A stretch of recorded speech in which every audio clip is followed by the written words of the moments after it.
Representative Bray, Here. Representative Brown, Here. Representative Carney, Representative Dixon, Representative Donahue, Yes, ma'am. Present. Representative Fleming, Representative Frazier, Present in the room. Representative Huff, Representative Imes, Here.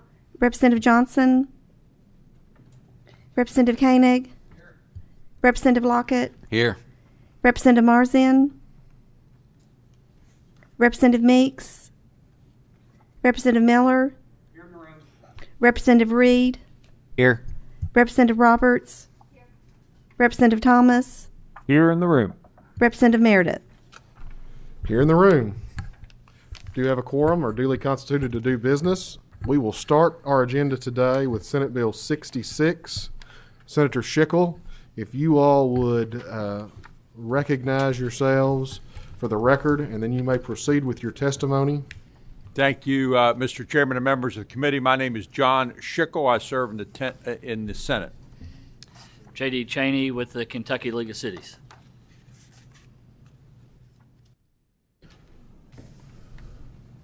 I think you all do have a committee substitute on this bill, if I'm not mistaken. We do. Do I hear a motion on the committee substitute? Motion, Representative Fleming. Second, Representative Miller. The committee substitute is before us. You all proceed with your testimony, please. Thank you, Mr. Chairman and members of the committee. Senate Bill 66 is a very practical bill which developed in the last 4 or 5 years. As you know, Mr. Chairman and members of this committee, rightfully so, the Kentucky legislature passed some very strict laws about background checks for people who work in camps, camps for our youth, as well as strict background checks for those who work in our schools. Last year, the year before, we had a cleanup bill about the background checks for the schools because the schools were having trouble complying. But I was contacted by several of our camps around the state, the Sheriff's Camp, the YMCA, Potter's Ranch in Boone County. These camps were having trouble. In fact, many of them did not even do their programming, which is tragic. They canceled their programming because the law was confusing and they were having trouble complying. So what we did is we kind of had an informal task force where we got all the stakeholders at the table to redo those, to define who needed a background check, who didn't, and how the background check was going to be done. And that was Senate Bill 66. After I filed it in the Senate, the League of Cities came to me, and cities that are running some of these day camps were experiencing the same problem, and we thought we could even help more people, and I'll let my colleague explain that. Thank you, Mr. Chairman and members of the committee, and especially to Senator Schickel for allowing us to make his bill even better, which was a strong bill that the League supported at its introduction. The committee substitute simply just adds a new section to have the Cabinet for Health and Family Service promulgate regulations to specifically address youth camps and youth residential camps. Right now, there is some tendency to try to, those city programs during the summer, to try to get them to be licensed as daycare facilities. And that confusion between the statute is impeding City of Owensboro, for example, City of Elizabethtown we've heard from, and Bowling Green, where this interpretation from the cabinet lately has been impairing their ability to do that. So if you look at the language, it allows the promulgation of that regulation specifically as applicable to day camps by the cabinet, and it will help our cities and our youth during the course of the summer as well. Second. Have a motion on the bill, Representative Koenig. Second came from Representative Lockett. Any questions from members of the committee at this time? Oh. I got a motion and a second on the sub. We did not take a vote on the sub. First, Representative Koenig, could you withdraw your motion, please? Thank you. Now, we do have a motion and a second on the sub. All those in favor of the sub say aye. Aye. Any opposed? Representative Koenig, I would now entertain your motion.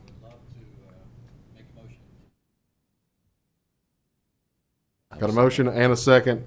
Same folks. Any questions from members of the committee? Seeing none, Madam Secretary, please call the roll. Representative Bentley? Yes. Representative Bray? Yes. Representative Brown? Yes. Representative Dixon? Yes. Representative Donahue? Yes, ma'am. Representative Fleming? Yes. Representative Frazier? Yes. Representative Imes? Yes. Representative Koenig? Representative Lockett? Yes. Representative Miller? Representative Reed? Yes. Representative Roberts? Yes. Representative Thomas? Aye. Representative Meredith? Aye.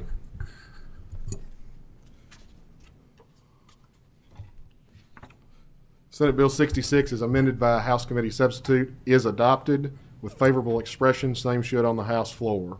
Thank you all very much. Thank you, Mr. Chairman and members of the committee. Thank you, Chairman. I need somebody to...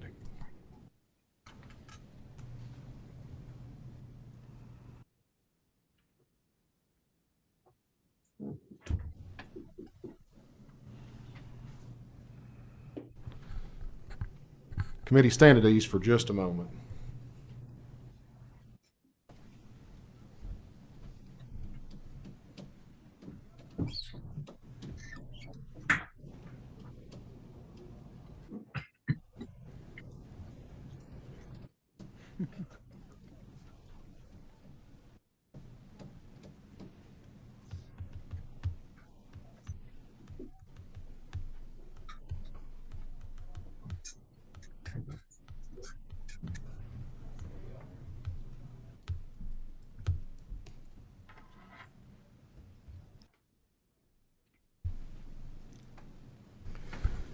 Next bill we'll call up is Senate Bill 88. Senator Wheeler, if you would recognize yourself for the record and your guest, and then you can proceed. Yes, I'm Senator Philip Wheeler from the 31st Senate District. I have Breonna Carroll from the Kentucky League of Cities as my guest. You all may proceed with your testimony. Thank you, Mr. Chairman. Senate Bill 88 is essentially a good government measure. It's to promote efficiency by allowing municipalities to electronically transmit documents related to annexations to the Secretary of State.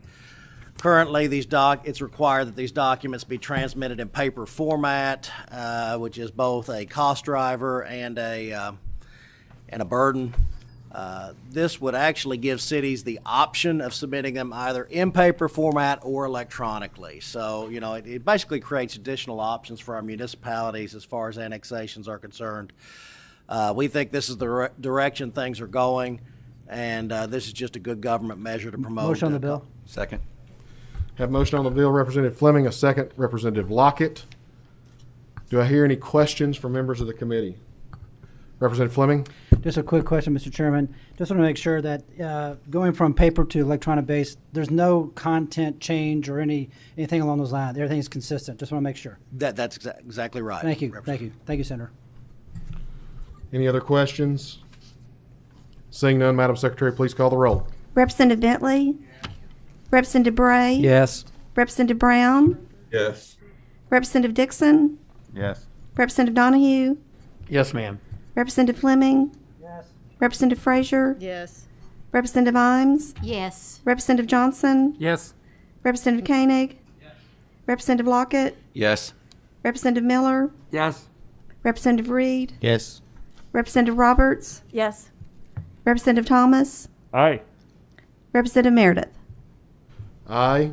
Senate Bill 88 does pass with favorable expression. Same should on the House floor. Next bill we're going to call is Senate Bill 171. I think Senator Schroeder may be on his way, but we have others that are going to be coming to the table with him if you all want to go ahead and come up. Mr. Chairman, Johnson? as we're waiting, could I register a yes vote for You Senate sure Bill can. 66? Thank you, sir.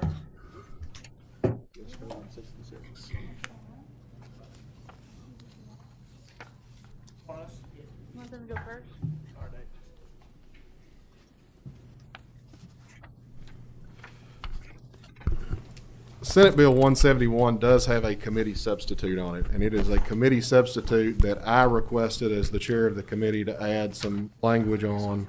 We're going to start by letting the folks who are at the table right now explain the substitute language to 171 while we wait on Senator Schroeder to explain the rest of the bill. And he is here as well. So if you all want to go ahead, though, just identify yourselves for the record and explain the addition in the sub. Thank you, Mr. Chairman. J.C. Young, Executive Director of the Kentucky Magistrates and Commissioners Association. I'm David Livingston. I'm a Scott County Magistrate, and I'm the Vice President-elect of the Kentucky Magistrates and Commissioners Association. Current state statute mandates that fiscal courts and counties have county reapportionment, Mr. Chairman, in the year after the census. Proceedings start in the month of May. We've received information through press releases and through conversations with the U.S. Census Bureau that the information is going to be delayed. They've put a deadline on themselves of September 30.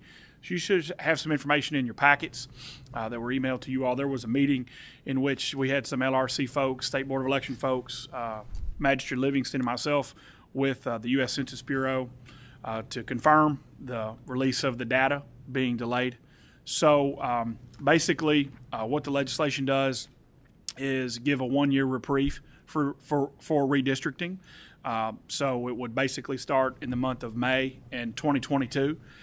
Current county magistrates and county commissioners would run in the districts, seek election in the districts they're in now until the 2026 election cycle, which is when the new maps would take effect. There are a lot of moving parts in this process. Motion on the committee sub. Hear a motion on the sub from Representative Reed, second Representative Bray.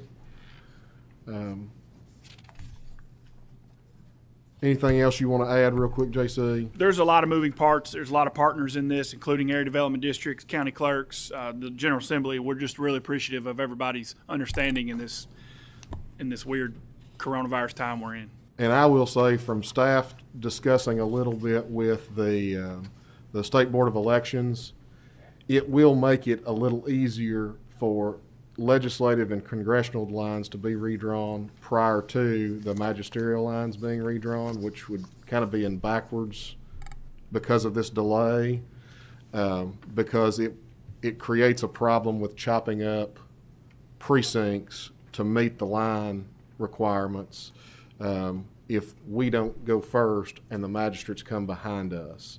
That's why if you look back on the last time redistricting was done, there are several precincts that you might have in some of the communities that you represent that have been split, where you might only have 3 or 4 voters in a precinct, 7 voters in a precinct, something of that along those lines. And so this should also help with that situation as well. Representative Koenig has a question, I believe. Thank you, Mr. Chairman. On this topic, I know we're getting the numbers in September, and I understand what you just said. I mean, we have literally empty precincts in Kenton County. But that said, are you concerned that waiting till run in new districts in 2026 might pose some legal issues?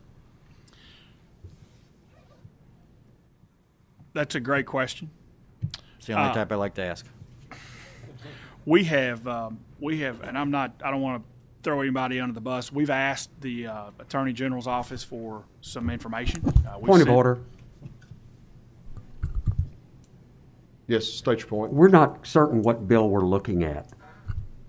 Senate Bill 171, and this is the committee substitute to Senate Bill 171. So it's, thank you.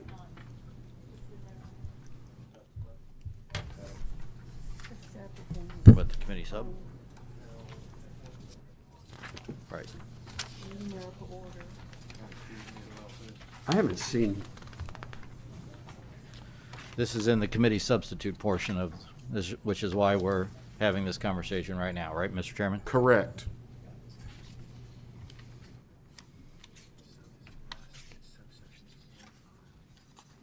I'll restate my. It is subsection 4 and 5. It's non-codified language, so that's why you do not see it in underlined, bold, and italics. It's non-codified language. That's how we deal with the one-year reprieve and not making it permanent. Thank you. Mr. Chairman, can I proceed? Go ahead, JC. So we've asked for some information from the Attorney General's office as we're going through this process. The problem is we're up against the clock with the state legislature. Our issues are not necessarily constitutional. They're in KRS. So whatever you change, you set the stage for us here. So I think we're under the impression that you can fix this, or the state legislature can repair it. I understand. Thank you, Mr. Chairman. Any other questions? All right, we do have a motion and a second on the sub. All those in favor of the sub say aye. Aye. Any opposed? The sub is adopted.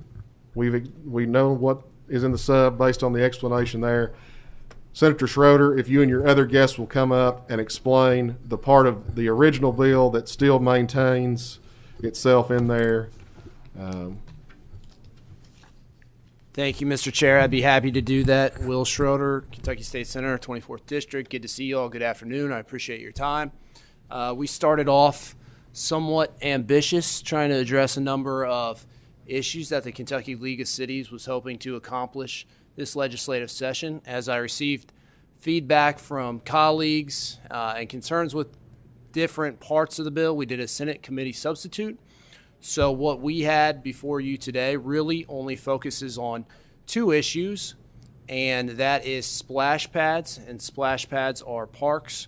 Representative Roberts and I share the city of Wilder is building currently a splash pad. The city of Wilder, like many cities that have looked into this, have experienced antiquated statutes that are treating them like swimming pools. So you can imagine some of the things that you would expect would be at a swimming pool for life-saving measures are not needed at a splash park. A splash park is just recycled water where kids play, kind of like fountain sprinkler systems, those kinds of things. So that is part of the bill, updating that to take out the antiquated language. The second part of the bill is dealing with investments. This is coming off of a change that we made in 2019 to House Bill. Remember it? House Bill? It's my notes, but one of the House bills, sorry to put you on the spot. House Bill 69 was one of the changes we made. This is further just clearing up a little bit and allowing cities to invest their money in really low risk funds. Motion on Senate Bill 171 as amended by the committee sub. Motion, Representative Reed. Do I hear a second? Second, Representative Frazier. Do we have any questions? Yeah, Representative Donahue. Thank you, Mr. Speaker. I think it was answered in the handout here. My concern was make sure that the water was still being like it was with the pools, because those splash parks were very successful in my district as well, but it can also be a petri dish as well too if you're not. So the water will stay the same as far as the filtration and stuff. Okay, thank you. Appreciate it. Thank you. Any other questions? Seeing none, Madam Secretary, please call the roll. Representative Bentley? Yes. Representative Bray? Yes. Representative Brown? Yes. Representative Dixon? Yes. Representative Donahue?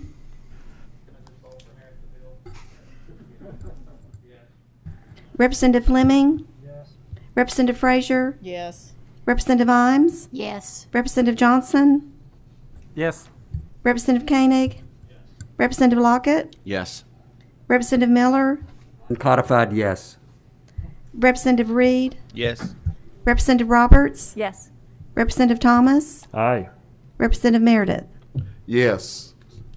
Senate Bill 171, as amended by the committee substitute, does pass with favorable expression. Same should on the House floor.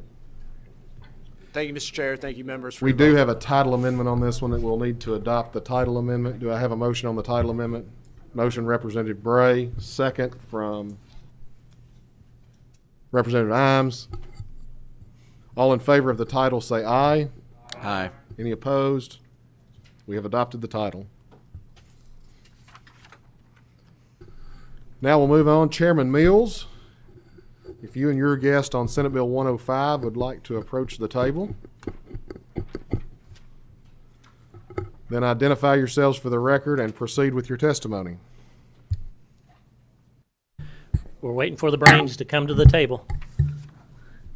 I'm Robbie Mills. I represent the 4th District in the Kentucky State Senate, and I'm here to present Senate Bill 105. J.D. Cheney with the Kentucky League of Cities. I'm Nancy Yelton, Legislative Council, Kentucky League of Cities. Nancy, you may need to turn your mic on. Yeah. Okay, I'll repeat that. I'm Nancy Yelton, Legislative Council, Kentucky League of Cities. Thank you, Chairman Meredith and members of the committee. Senate Bill 105 is a bill that we've been working on for the last 2.5 or 3 years with KLC. It's a bill that we presented, if you remember back to the joint meeting at the State Fairgrounds last year during the interim. We presented this bill, and from that time we've continued to improve and incrementally improve this bill. We believe we're at a point where this bill is ready to be passed through the legislature and given to local government leaders to use as a tool to help alleviate blighted properties throughout the state of Kentucky. Many of you have local government experience and are in these neighborhoods, especially we've had members of the Louisville delegation and mayor's office in my office talking about thousands upon thousands of blighted and abandoned properties that they have in Louisville, and all those cities that have come and spoken with me are in favor of this tool. Ms. Shelton to my left has been kind of the main crafter of this legislation, and I'll allow JD to comment here just a second from the League of Cities, and then let Ms. Shelton talk about some of the details, and then we'll be happy to answer any questions for you. Thank you. I noted Chairman Mills' acknowledgement for a second, and that's what I'll do. You all know this is a perennial issue for local governments, dealing with abandoned and blighted properties. It seems like it surfaces on our legislative agenda every other year. We'll do something. Chairman Meredith a few years ago passed an initiative to redo comprehensively our code enforcement system, and that helped considerably. But they're always in search of additional tools to deal with this issue. And what we did was work together with the Bankers Association, as Chairman Meredith knows, and Administrative Office of the Courts and others to look at Pennsylvania, other states, contiguous states. What additional tools do they have that we don't have in Kentucky, even though we have a state-of-the-art code enforcement system?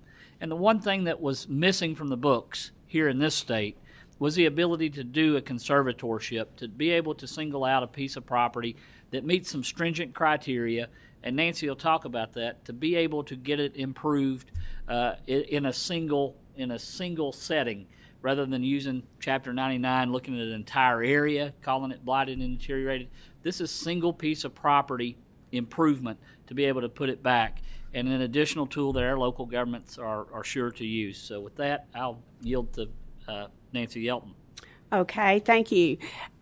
This bill applies to residential, commercial, and industrial buildings that have been continuously vacant for at least 1 year with repeated code violations.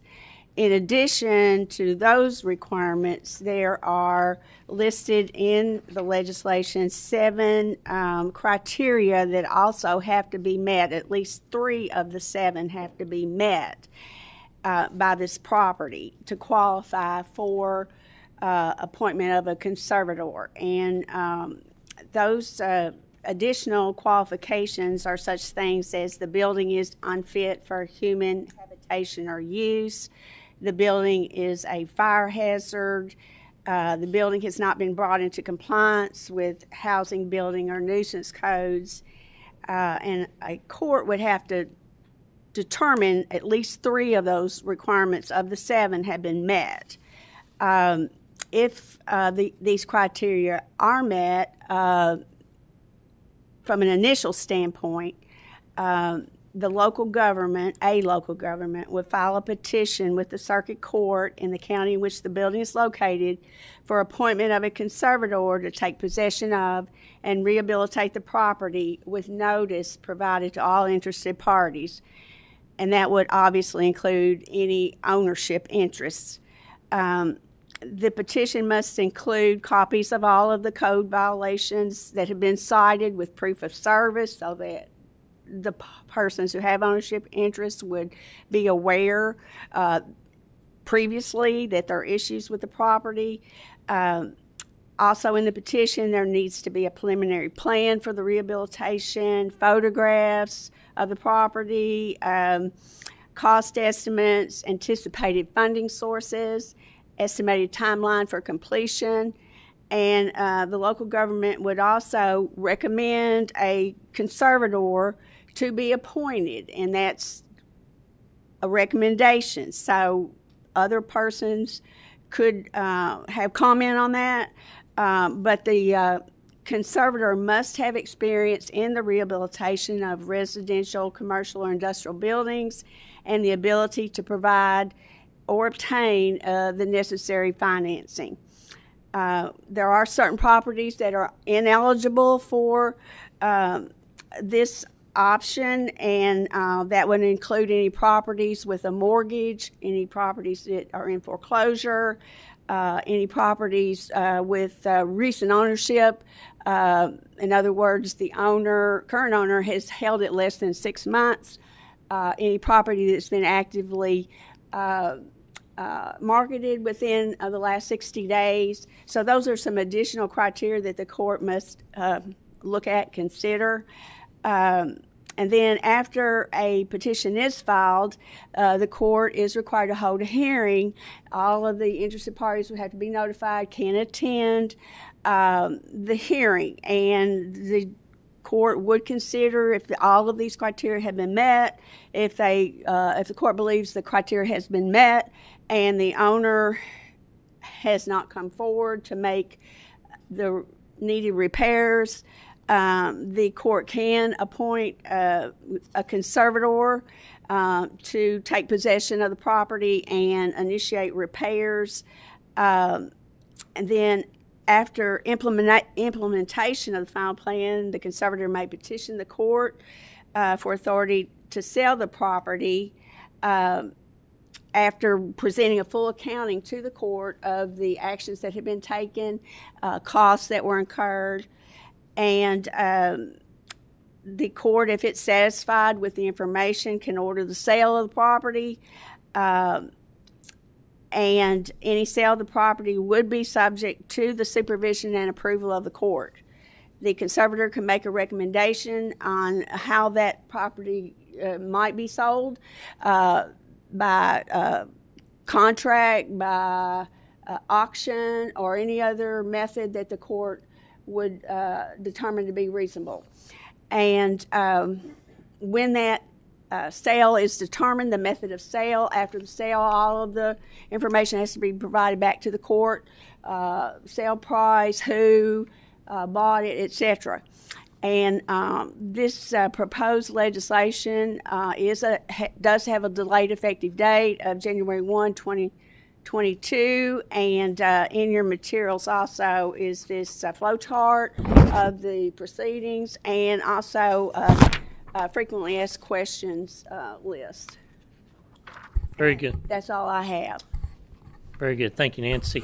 As you can tell, this bill's been vetted. I said we've been working on it for 2.5 or 3 years, and we have met with multiple folks Motion on Senate Bill 105. involved in this process. Second. So, Have a motion. Appreciate your consideration. Have a motion, Representative Reed. A second. Was that Representative Thomas? Second, Representative Thomas. I do have a couple of questions, it looks like, from committee members. Representative Miller, you were first. Thank you, Mr. Chairman. I'm familiar with this from time on Louisville Metro Council, as I'm sure Representative Fleming is. One issue had been people buying properties at the courthouse door, realizing, it takes more money to get this up, and it's the ownership is really nebulous. Could you talk about that problem? Can a lien holder be a conservator, appointed as a conservator? Can a home improvement company be named as a conservator? And I assume that people like Habitat for Humanity or the Fuller Center could be a conservator. So could you talk about that in general? Yes, a conservator, again, has to be a qualified, a competent entity that has done this type of work before. And it can be a community development organization, it can be a nonprofit, it can be a local government, or any other entity that the court believes is competent to actually do the work. And just to make clear, these are not properties sold at the courthouse door like a foreclosure. There's more oversight in these cases of who purchases it, how it's purchased. It has to be approved by the court, the sale. So there's a lot more oversight in this situation, and for that reason, we think this is a good option because you will have a rehabilitated property, whereas with a foreclosure, you're not sure what you're going to end up with. I'll add to that, Chairman Miller, that if you have one of those courthouse door sales and what happens, what you're seeing happen, it's more than what they bargained for, they don't improve it. If it sits vacant, then this could be used to come in and remedy that situation on those short sales like that. Yeah, I think so many properties just end up in disrepair, and the only option is demolition. And I think hopefully this will allow maybe a slightly more preemptive situation as opposed to allowing it just to fall to the ground. And I'll just add, it can become effective more quickly before a property deteriorates further. If you just, foreclose, it sits there, then it's even more deteriorated. This can be an initiative that can start at an earlier time. Representative Roberts. Thank you. My question is, could you explain to me the procedures for if a building is in probate, what steps have to be taken to make sure that this building isn't actually going to next of kin or something along those lines? And that's a good question.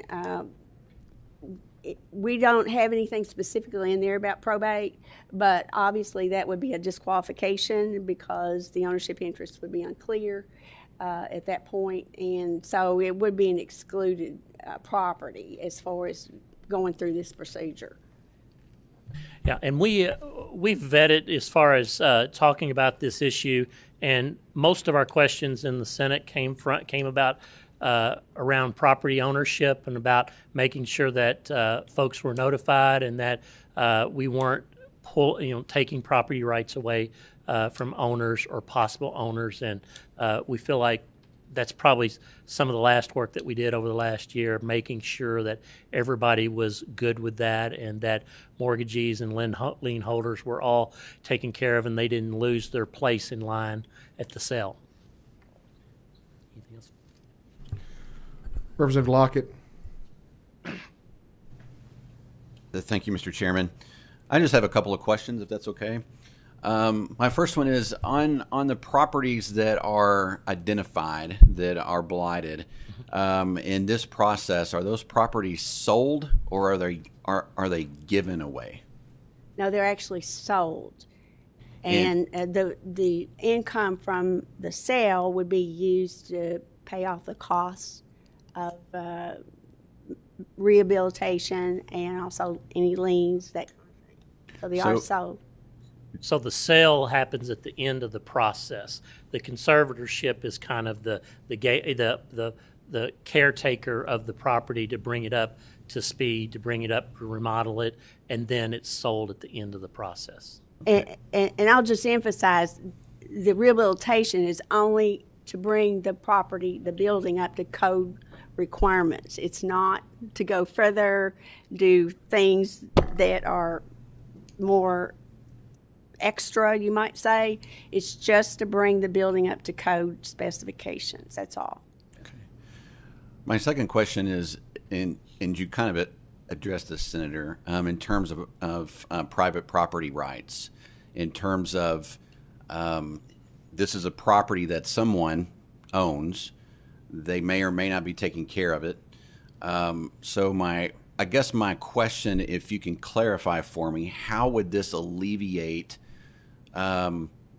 someone's private property rights? In other words, it seems to me it's kind of trampling on those rights. So could you address that, please?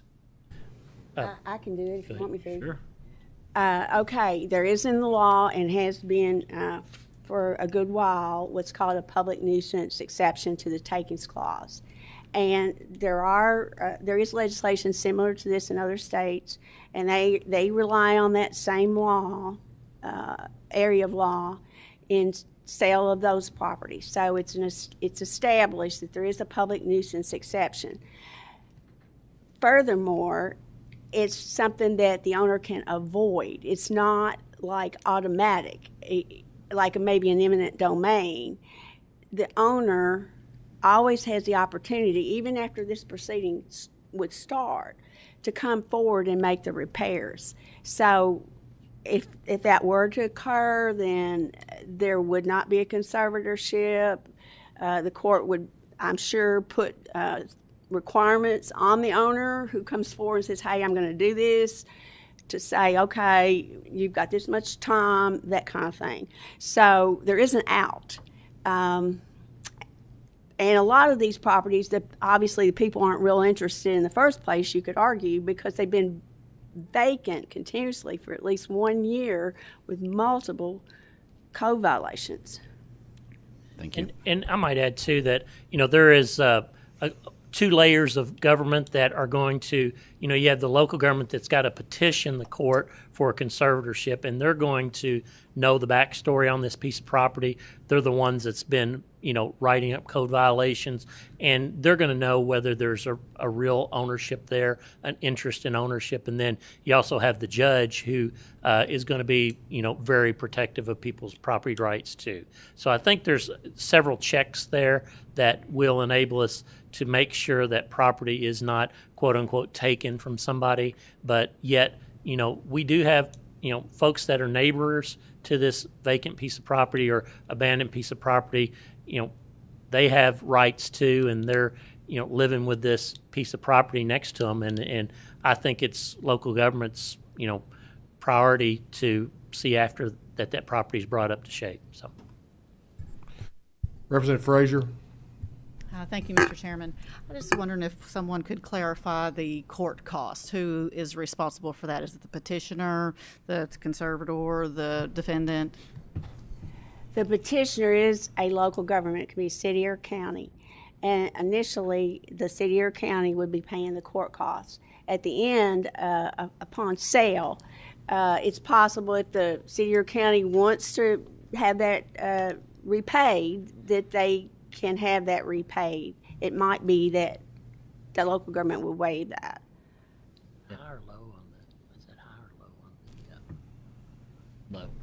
Would be low. Yeah, that's kind of, Representative Frazier, it's kind of like when a city takes care of a property and mows it and keeps it up. Those repayments are pretty low on when a property is sold. Lien holders and other items are taken care of before it gets down to that payback. In fact, it's so important to the local government, besides tax liens, when you look at the lien priority on this sale, a lot of times most of these properties don't have owners, or owners that are disinterested. And that's going to be the most common, because they're not going to have mortgages on it. We've excluded those. But if you look at the sale proceeds, local governments, it's so important to them, they're willing to waive their previous code liens in terms of being paid, just to get the property up to code. I mean, that's what code enforcement is all about. Get it up to code. It's not supposed to be a punitive mechanism. And so when you look at the lien priority, we're probably, local governments, if they mowed it, if they've done anything on a code citation, it's going to be unlikely that they're going to get paid out of those proceeds, given the priority ranking. Any other questions, members of the committee? Seeing none, Mr. Chair. Representative Brown. Yes, I just have a question as it relates to this conversation and with abandoned and blighted property. I have a serious concern about gentrification, and I'd just like to ask a question. Can somebody address that issue for me, please? Yeah, I can do that. As you all may be aware, the majority of these properties, certainly not all of the properties, but a good many of these are in the Louisville area. And primarily in the Louisville area in the West End. And as you all are probably aware, Representative Fleming has some legislation that goes to properties in the West End, and to try to address the gentrification issue there, if there could be one, that legislation puts a freeze on property taxes for all properties in that area, current owners, for a period of 30 years. So I believe the sponsors of both in the House and the Senate of that legislation believe that will address gentrification, hopefully in that particular area. And across the state, what we've found that these are more the abandoned body properties across the state. Some of them are small cities, or even some of our bigger cities. The properties are more scattered. Abandoned blighted here, abandoned blighted over across town, and not sufficient enough that we think there would be an issue for gentrification because it's not a one localized area, sort of like what's occurring in Louisville. Yeah, Representative Brown, I make two really quick points on that related, and we've had some great discussions with you over the years on the issues with gentrification. This legislation should not exacerbate that issue. It shouldn't, because 2 points. One, it's laser focused on a particular piece of property, not the Chapter 99 declaring a whole area abandoned and blighted. So it's laser focused on one property. And then I'll bring you back to Nancy's point. This is not about an overhaul, a complete come in, tear down the property, rebuild nice new buildings that are out of the price range of if you're looking at a residential community. It is bringing that property up to the basic code, and that's what it's doing. So those two things, I think, guard against this exacerbating those issues and provides an alternative, in fact, to the Chapter 99 procedures, which has you attack that on an area-wide basis. If I may, Mr. Chairman. Go ahead. I think I would like to have further conversation about that and get a clearer understanding. So Senator Mills, Mr. Cheney, if we could talk a little bit about that. That is a concern. And, it's like Louisville, but if Louisville, Jefferson County catches a cold, Lexington, Fayette County catches pneumonia. So I don't want to be hanging out there and looking at this being a concern about other parts of the state. Very good. Be happy to talk with you, George. I didn't buy my basketball tickets this year, so I couldn't see you at the ball game. Do have a motion and a second. I don't think I see any other questions at this time. Madam Secretary, please call the roll. Representative Bentley? Yes. Representative Bray? Yes. Representative Brown? I'm going to pass at this time. I want to get more information. Thank you. Representative Dixon? Yes. Representative Donahue? Yes, ma'am. Representative Fleming? Yes. Representative Frazier? Yes. Representative Huff? Yes. Representative Imes? Yes. Representative Johnson? Yes. Representative Koenig? Yes. Representative Lockett? Yes. Representative Miller? Yes. Representative Reed? Yes. Representative Roberts? Yes. Representative Thomas? Aye. Representative Meredith? Aye. Senate Bill 105 does pass with favorable expression. Same should on the House floor. Thank you, Senator Chairman Mills. No problem. Thank you, Chair. Thank you for the robust discussion. It's how this bill has gone. Everybody wants to weigh in on it, and it affects everybody. Everybody can relate to it. So thank you so much. Thank you. We're going to pass over House Bill 302. So our final bill on today's agenda will be House Bill 267. Representative Koenig, if you would come to the table, and then I think we've got several different folks who want to speak on this issue, but Representative Koenig, you can go ahead and bring your folks up with you, and then we'll go to the other folks. I'm going to try, and I don't like to set time limits, but if we can try to keep each group's testimony to around 10 minutes as a whole to leave some time for questions, if that's possible. I'll be graceful with giving a little longer than that, but we are going to be kind of on a tight time schedule to get this one discussed and talked about. So, thank you, Mr. Chairman, and I've always described you as graceful every time people ask me about you. Mr. Chairman, members of the committee, this has been a long road over the years. I've filed several different bills in this regard, and it's been a long road this year. And if you'll pull up your committee sub, you'll see it says committee sub 7. That's how much effort and has gone into this, and how many changes we've made to try to accommodate not just members of the body, but members of the Constables Association. House Bill 267 makes our community safer by ensuring the people who make arrests and traffic stops, as well as those responding to crime scenes and potentially dangerous situations, are all trained and qualified. More than 500 constables in Kentucky carry a gun and badge, or can carry a gun and badge, yet only 2 have police officer professional standards, or POP certification, meaning they have met the same training requirements as other police officers in the state. However, constables can take the same actions as our certified officers. They can pull you over, take you into custody, file criminal charges.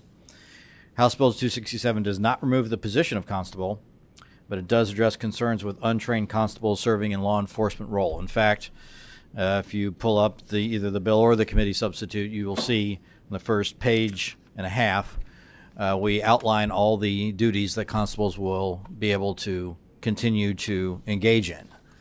And I'm going to turn it over to Brianna here to discuss the details. Brianna Carroll, Director of Public Affairs for the Kentucky League of Cities. The committee sub to House Bill 267 just provides constables a path to receive the certification by allowing those constables to apply to any KLEC certified basic training course, and by requiring the Department of Criminal Justice Training to accept 1 qualified constable per training class. The DOCJT stated that they run about 9 to 10 a year. And as long as they meet the same qualifying requirements as our peace officers and our police officers and our sheriff's deputies. The cost of DOCJT's training would be covered by the Kentucky Law Enforcement Program Fund for those constables.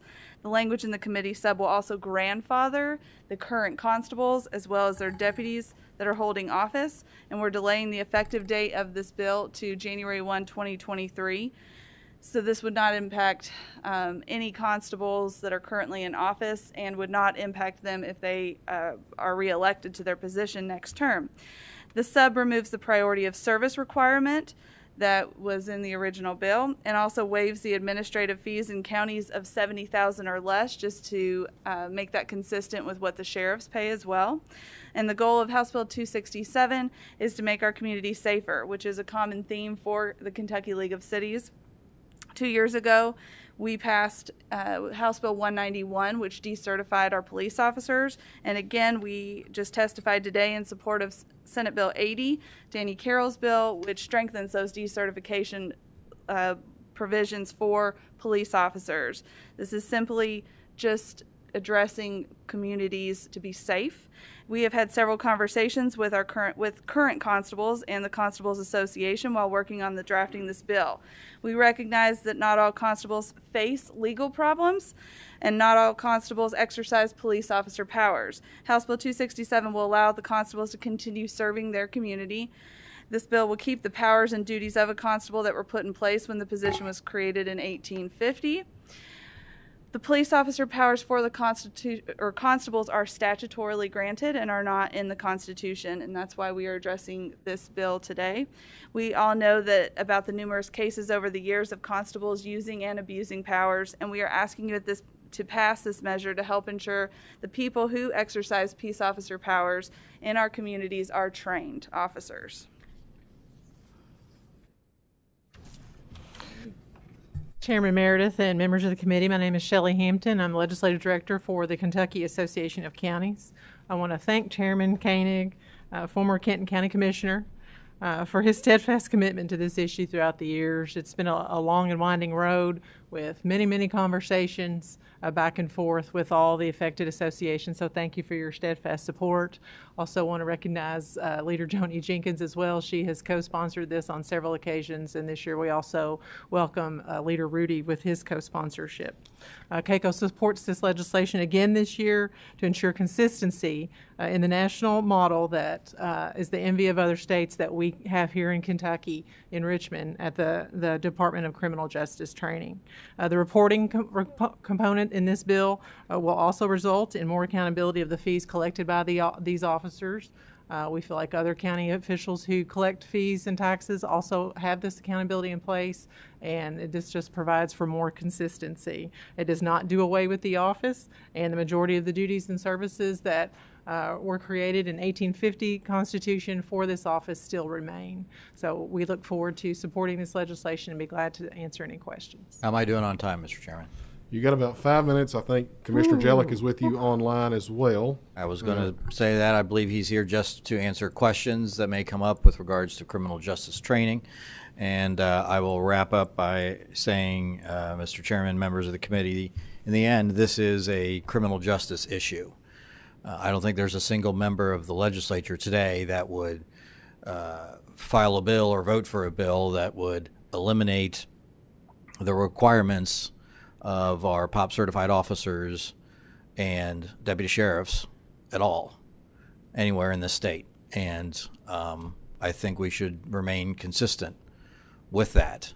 If it's good enough for those folks, I think it's good enough for anyone who would exercise these police officer powers. I know that they're popular, and especially in the smaller rural counties, and they do a lot of necessary things, and we're going to enable them to do that going forward. Thank you, Mr. Chairman. You didn't need my grace, Representative. All right, if you all would step away for a moment, and we've got our other folks that have signed up to speak on the issue. If they would come forward, identify themselves for the record.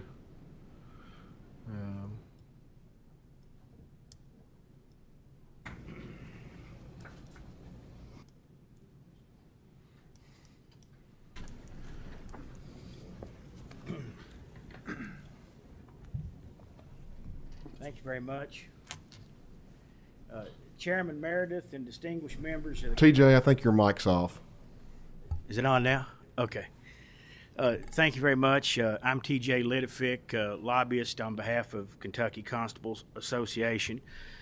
Chairman Meredith and distinguished members of the committee, on behalf of the Kentucky Constable Association and the nearly 600 constables in Kentucky, we thank you for your service to the Commonwealth.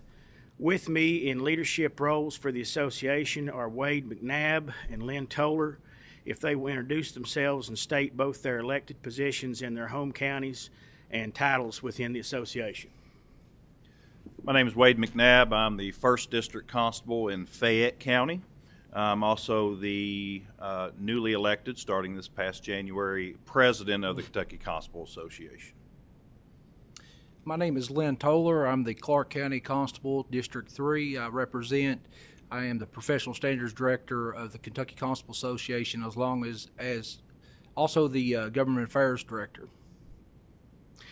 We are also honored to have with us Clark County Attorney William Elkins, as well as Representatives Ryan Dotson, Chris Fugit, and Bill Wesley, who also have brief statements to make on behalf of Kentucky's constables.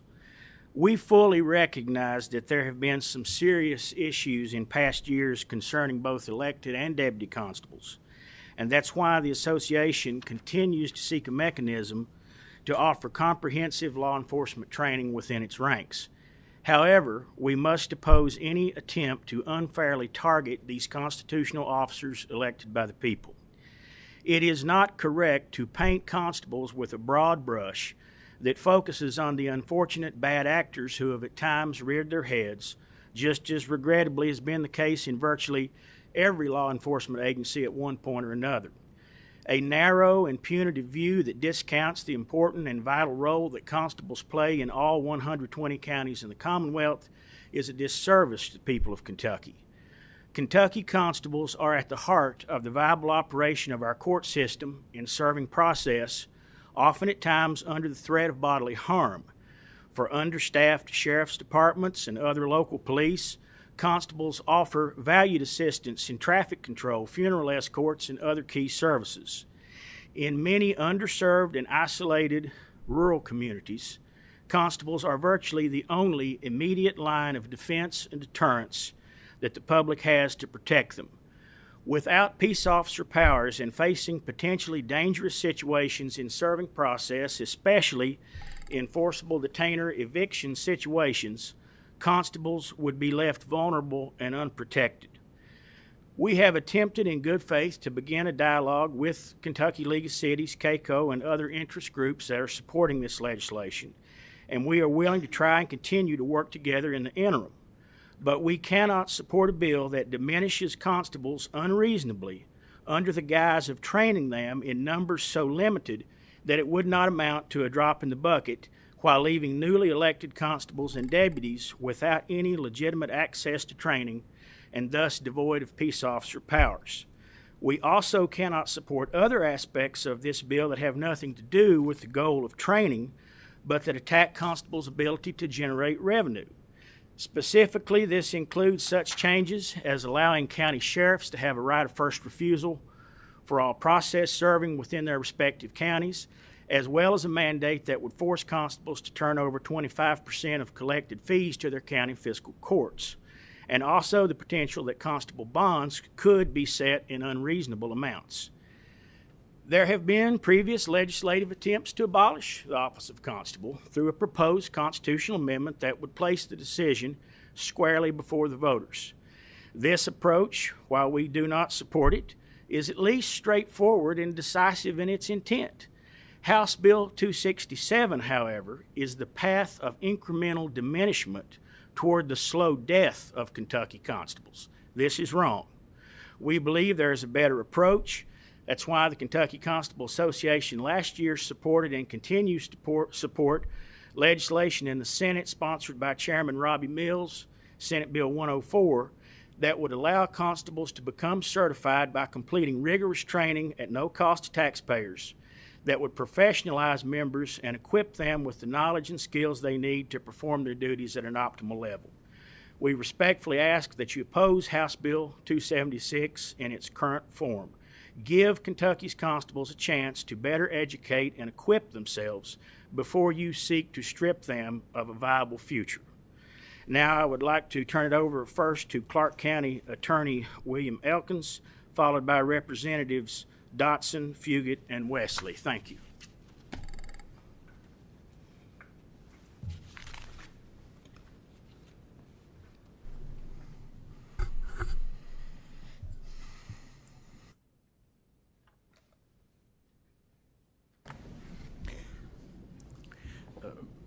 Good afternoon, Mr. Chairman, honorable members of the panel, ladies and gentlemen. My name is William Elkins. I'm Clark County Attorney. Seated to my right is Representative Ryan Dotson and Representative Fugit. I will be brief. I think it would be difficult for you to have any appreciation for what it was that I might offer unless I say to you that I first began policing in 1987, and for the next 11 years I served in many capacities, including the Winchester Police Department, the Georgetown Police Department, Drug Task Force under Attorney General Gorman. Some of you may remember how long ago that's been, 3 decades. So after 11 years serving in the law enforcement community, I obtained my law degree and began representing folks and prosecuting criminals. I think it's safe to say that I've arrested and prosecuted thousands of people. My first encounter with a constable was more than 30 years ago. When I became Clark County Attorney, it came into my hands a child support program that was 118 out of 118 in the state of Kentucky. I immediately began a cooperative effort with the Clark County Constable Association to get moving on 469 open cases where children were being stigmatized by poverty or being unrepresented in that their process wasn't being served, on the absent and absconding parents. I'm proud to say that last year, with the help of the Clark County Constables, those 6 men, that the county attorney's child support collection program in Clark County was awarded the best office in the state. That number now is down from 469 to about 118. The Constable Association in Clark County, I brought this sort of, I thought maybe I'd pass these out, but I was unfamiliar with exactly the mechanics of how this room worked. The 305 individuals in 14 months that Clark County Constable served for the Clark County Attorney's Office to reduce that number and prevent the children being left out by absconding parents in just one child support program in Kentucky. 305 people. We could be talking about affecting the lives of anywhere from 305 to as many as 1,000 or more children who today would not have any benefits being paid to them. They'd be provided no services if it was not for people like the Constable Association in Clark County. To say that these people, need to have their peace officer powers stripped is effectively saying that they need to be eliminated. Now, I told you for 11 years when I was a police officer, if you'd asked me to take a child support warrant, and I want to tell you, we got 157 outstanding warrants in Clark County, Kentucky today for people who have not paid their child support that we can't find. I'd lay odds that when that person is found and brought to justice, that it'll be a Clark County constable that brings them. I'd say that if you could name one sheriff's department that's so overstaffed that he has time to work with 157 absent parents, I'd say to you I could find 10 who can't. You're talking about 530 able bodies, quality, competent people who had the confidence of the people who elected them, who are capable of performing the job. But it's a job that they cannot perform without peace officer powers. I remember when I started in 1987, we still developed our photographs in a black room. I remember when tasers came on the scene and whenever we came with bulletproof vests. But even with those things, no way, no how could you have asked me as a police officer to knock on a door 30 miles from town with no arrest powers. That's really the safety vest that these folks wear. It's a requirement of the job. And if you're considering voting to support House Bill 267, I'd ask you to reflect on this for just a second. Who am I going to replace those people with, and at what cost? Who's going to serve those 1,000 kids in Clark County, Kentucky if I strike this power, if I take this away from these individuals? The blight of unpaid child support is not going away. We need more people, not less, and I'd ask you to vote against the bill, House Bill 267. Thank you. Gentlemen, go ahead and introduce yourself. We are getting close to the end of that 10 minutes, so try to keep it brief if we can. But again, I'll give you a little grace on it. But like I said, just try to keep it as brief as possible. Thank you, Chairman Meredith. I am Representative Ryan Dotson of 73rd District, and I would just like to allude to the fact of the character of many of the constables that I've come to know personally. And many of our constables, as we all know, are elected officials, which probably would have never been elected if they were bad people. These are good people. We have retired military. We have business owners, entrepreneurs, who are just seeking a way to serve as a part-time to their community. And they do so as constables. And to that end, I would just like to say, where I grew up in Pike County, we were the biggest county east of the Mississippi. And it took an hour and a half for a sheriff or someone from the state police to get to us. But our constable was always there. And to diminish these guys of their powers and their ability to do some of the work, as Mr. Elkins has said, would be a great travesty to the Commonwealth of Kentucky. And so I would just like to rise up in support of my constables and support of the KCA. And I'd like to ask the members here for a no vote. Thank you. Thank you, Mr. Chairman. Chris Fugit, 84th District. And I'm going to talk about the constables from maybe a little bit different perspective. Many times from 1994 until September of 2003, I would be the only Kentucky State Trooper left out after midnight. There was many times that I had to take domestic calls, and I would go by myself on some. Policy dictates different now. But there was many times that a constable was the one that backed me up, that went on the complaints with me. I've had constables that stood by and secured the scene of methamphetamine labs. I've had constables that responded with me on domestics and complaints. Now, while they did not work the actual case, they were there for me in case I needed something. They are people in our communities that work ball games. They serve papers. They do a lot for our community. Do I feel like they need training? Absolutely. But I don't feel like taking their police powers and requiring them to, let's say if there was 100 new constables elected next year as constables in our areas, DLCJT already has said that they can't train but 9 of them. So in 4 years, those 100 constables couldn't get trained. Only 36 could be trained. So I think it's unfair. This House bill's unfair. Like I said, I've worked with them. I'm not saying there's not bad actors out there. There are, but there's also bad actors in every profession. And so I support them. The three constables that we have back home in my district, in my home district, are friends of mine. They're good men. They want to do what's right, serving their community, and so I'm here to support them. And no disrespect to Representative Koenig or Leader Rudy or anybody else, but I just think that we need to support them as far as trying to get them trained. And I appreciate the time. Thank you. Thank you, Mr. Chair. I'm Bill Wesley over the 91st District, which is Estill, Lee, Owsley, and Breathitt counties, and a little bit of Madison. I am a chaplain over 5 departments.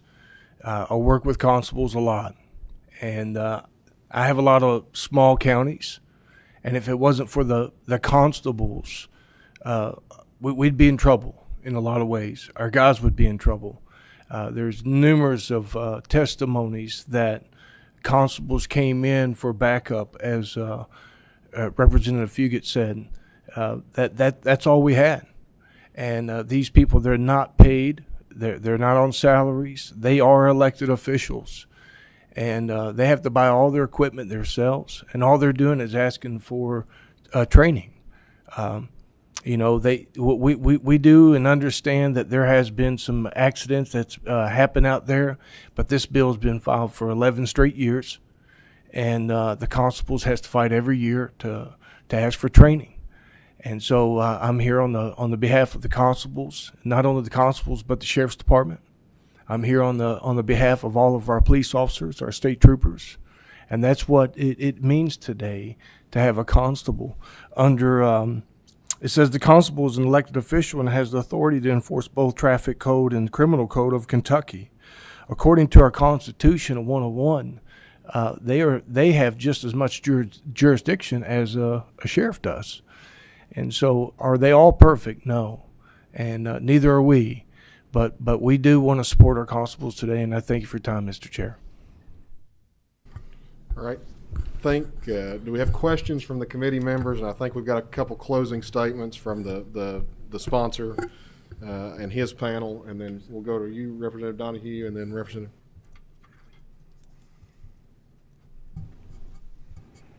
Thank you, Mr. Chair.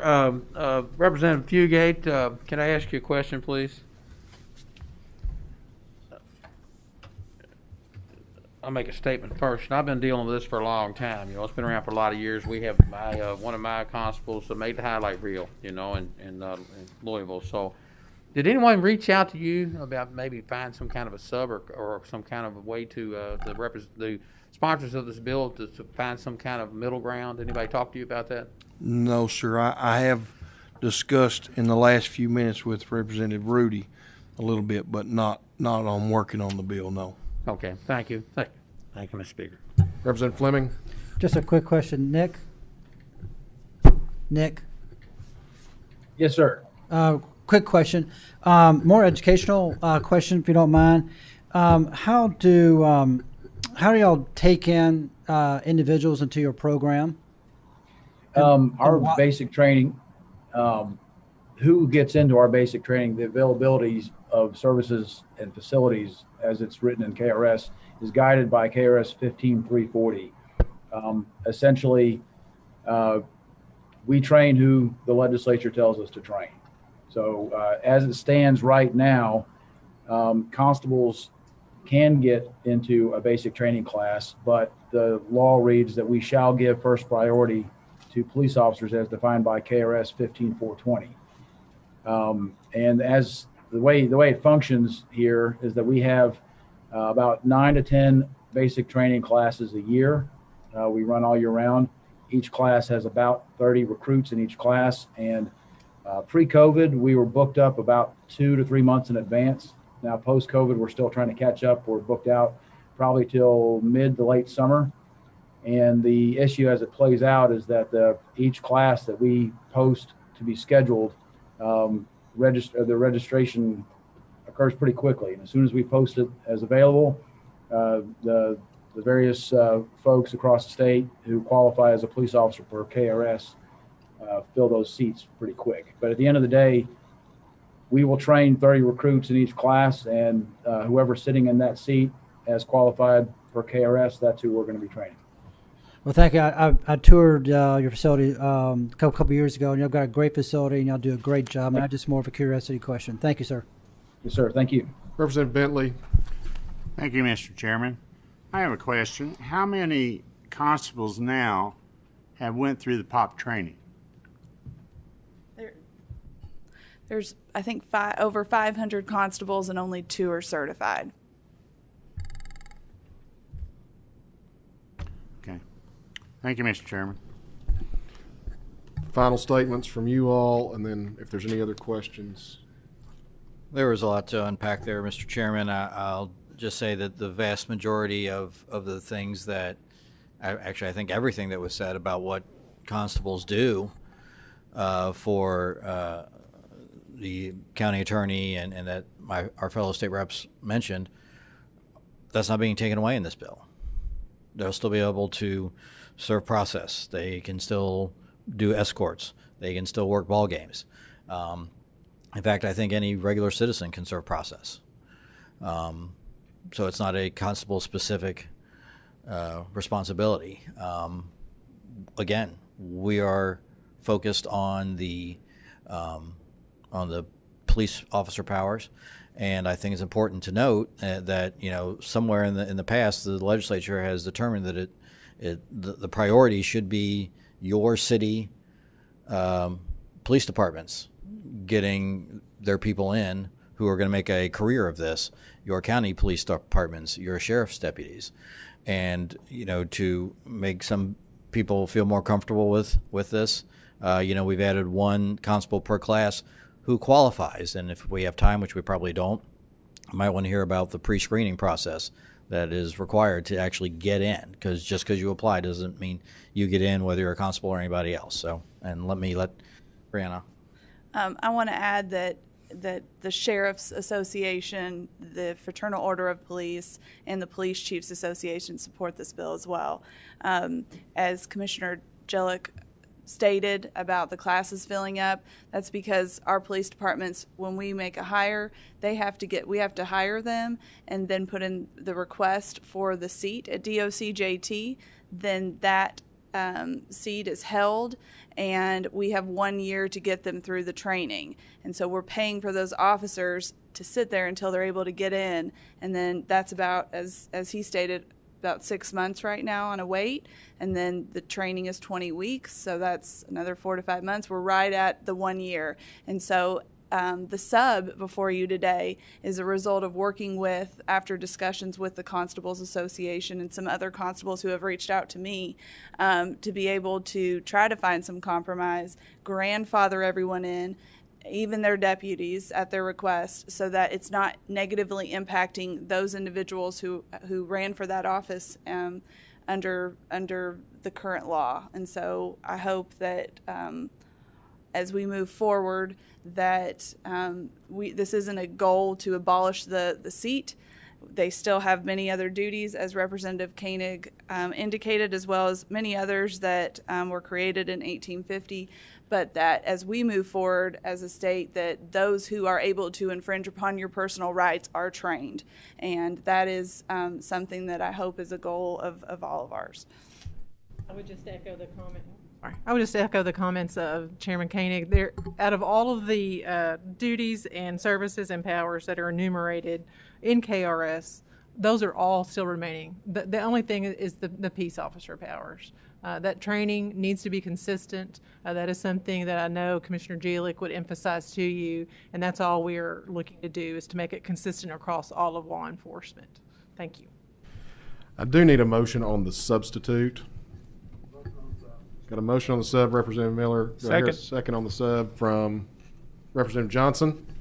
All in favor of the sub say aye. Aye. Any opposed? Representative Miller, you had a question? I do. Thank you, Mr. Chairman. And I'm really foggy on the relationship of sheriffs to constables. If a sheriff needed backup, could he deputize a constable who doesn't have law enforcement, hasn't been through the training? I don't know about that. Commissioner, would you know the answer to that? I don't know off the top of my head. I do not. I'm sorry. I don't believe there's any battlefield promotions in this business. I just didn't know if the sheriff had that power not on the spot to create like a on-the-spot deputy. They have special deputies, but that's a different class. Thank you. Any other questions?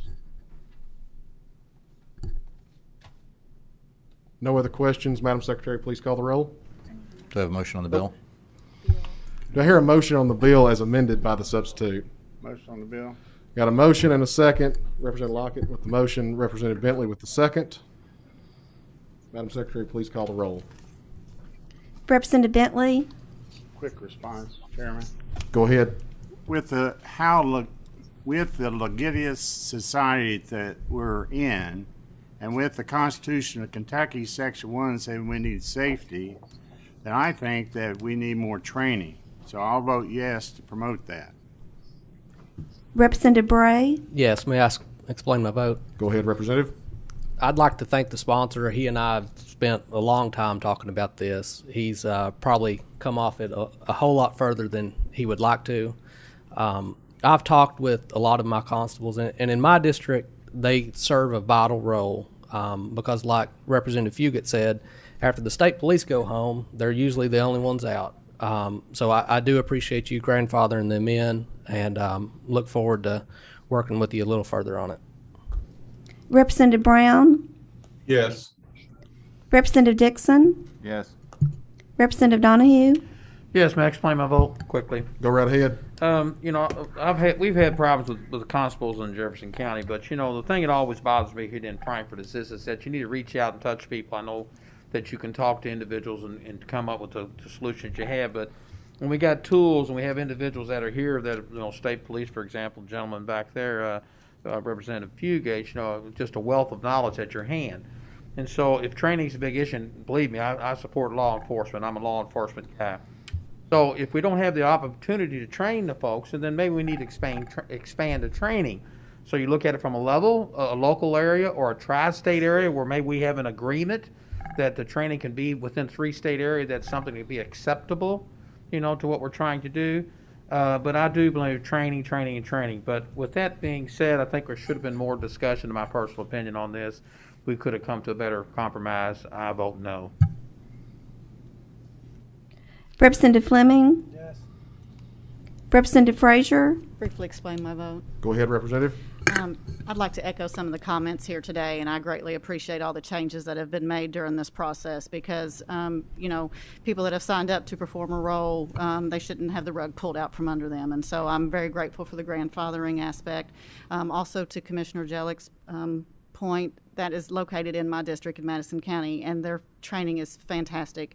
And so I commend them on, you know, being able to have this seat available for the training, and, you know, maybe to their point, if the need for training, the number of individuals that come forward for training, you know, I think we have to start somewhere. And so if there is a need there, I would like to see additional seats added as that would become a need.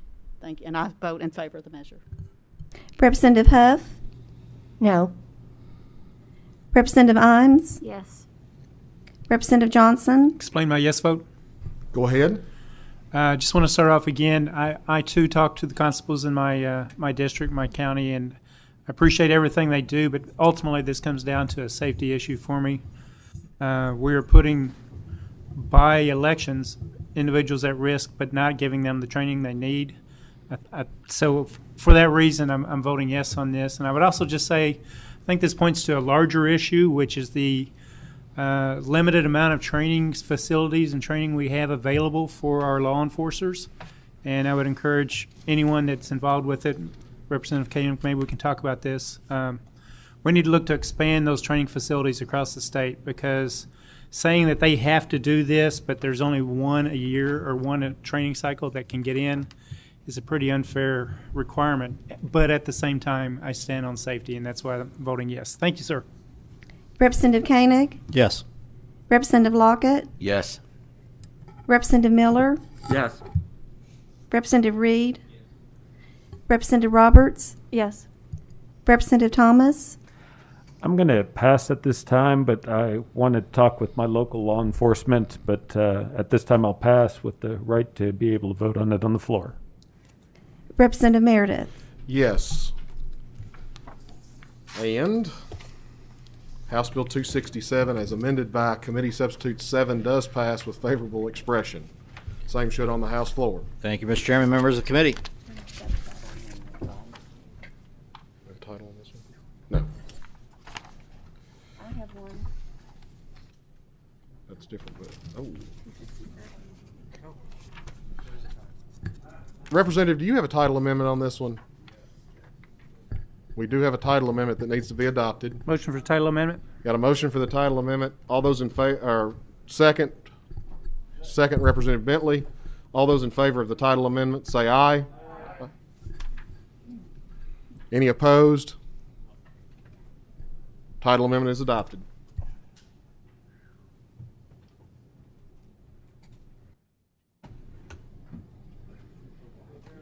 Seeing no other business coming before the committee, this meeting is adjourned. Oh, Regina, I'm sorry.